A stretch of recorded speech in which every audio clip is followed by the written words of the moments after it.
पौडी त पानीमै सिकिन्छ। गाउँका केटाकेटी रुख चढ्न र पौडी खेल्न सानैदेखि सिक्छन्। हामी सरका केटाहरू पनि साइकल चढ्न त जान्थ्यौँ, तर पौडी खेल्न खासै आउँदैनथ्यो। तर म भने असार लागेपछि टोलको ढुङ्गे डाँडामा जम्मा भएको पानीमा साथीहरूसँग चोरी चोरी पौडी खेल्न जान्थे। लुगा फुकालेर सिडी समात्दै खुट्टा चलाउँदै त्यहीँबाट पौडी सिकेँ। एक दिन आमाले थाहा पाउनुभयो म नुहाइरहेको बेला मेरो लुगा लुकाइदिनु भयो। माथि आउँदा लुगा छैन, आमा माथिबाट माथि आउट भन्दै गाली गरिरहनु भएको थियो। म भने सर्वाङ्ग नाङ्गे लाजले माथि जान्नै सकिनँ। अन्त्यमा आमा आफै तल झर्नुभयो, हार समातेर सबैका अगाडि खिसार्दै घर लैजानुभयो। त्यो लाज आज पनि बिर्सिएको छैन, तर अल्लाहरे उमेर कहाँ मान्थ्यो र।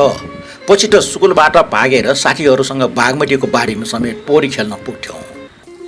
एक दिन त साँच्चै बाढीले बगायो, जति पौडी खेल्यो भने किनारा लाग्न सकिन्न। भाग्यले पानीले नै मलाई छेउतिर ल्यायो, खोलाको छेउको सिक्री समातेर बल्ल ज्यान जोगियो। त्यस दिनपछि बागमतीमा बाढी आएको बेला पौडी खेल्न कहिले गइनँ। त्यस घटनाले यो त कुरा भने जीवनभर सिकायो। पौडी किताब पढेर सिकिँदैन, पानीमै सिकिन्छ।